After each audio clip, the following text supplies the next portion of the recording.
This is the third part of our 3-video series on how to build an email drip sequence. In this video, we're going to be talking how to optimize, which means looking at your data and figuring out ways to improve. In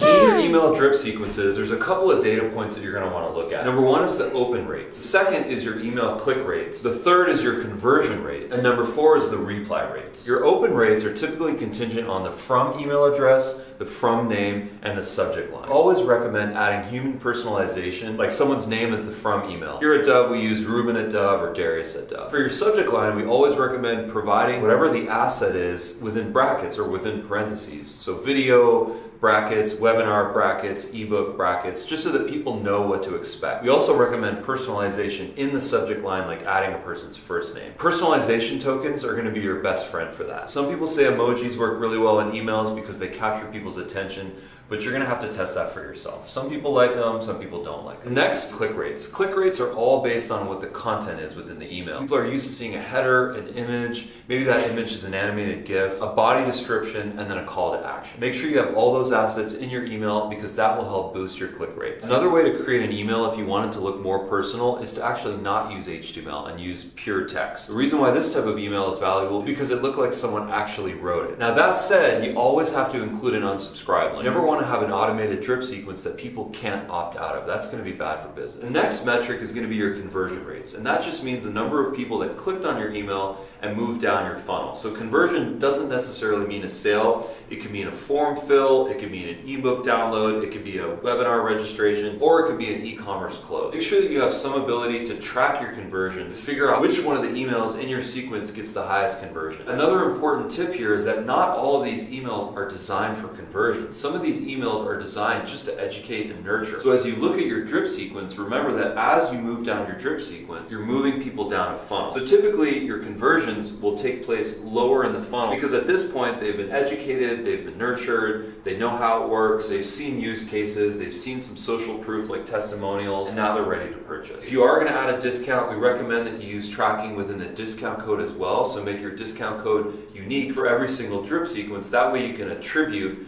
which email with which code actually drove the best conversion. Ruben's done a really great job of how to optimize a workflow from the start. Thanks, Darius. But what I want to talk about is how to actually go back and make improvements to an existing workflow or email drip sequence. When you look at your open rates, this doesn't necessarily mean the emails with the highest open rates are the best. In fact, the emails earliest in the drip sequence tend to have the highest open rates. So don't put all your eggs into the open rate basket. Average is about 20%, so make sure you're upwards of that. If an email is having low open rates, lower than 20%, there may be something wrong with your subject line. Take a second look at that, try to make it look a little more tantalizing. The next thing is click rates. As Ruben mentioned, there can be a bunch of different types of click rates depending upon how many links, how many things you have that are actually clickable in your email. You want to make sure that you are limiting the number of things that are clickable within each of these emails so you can figure out which things you can actually change. If you have 5 different clickable links in an email, the system will likely not be able to track each of those links. And if it can, you're in luck, and you can include as many as you want and track each of those. It really depends on the tool you're using. The next thing is conversion rates. How to actually go back and improve your conversion rates will be a matter of the email type. Wherever you're at in the sequence, if you have conversions on each of these, so for like the setup, maybe it's scheduling a call. For a use case, maybe it's a purchase, or maybe it's scheduling for the webinar. Whatever the conversion is, find your emails that have the lowest conversion rates and figure out what aspect of that email you can improve. Whether it's better copy, a better image, a more enticing call to action, find out where your weak points are and shore those up. If it's not broken, don't fix it. So if you have a high converting email or one email that's converting higher than the rest, try to figure out what component of that email is driving the conversion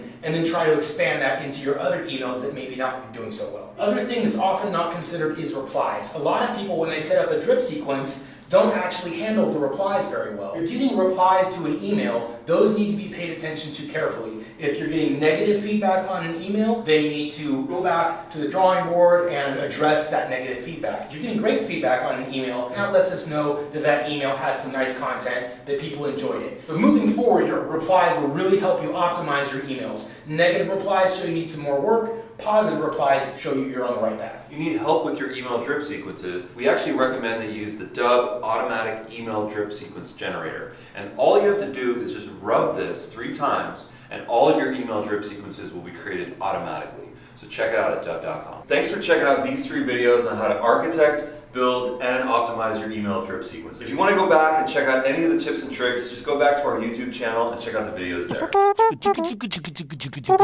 Like, comment, and subscribe.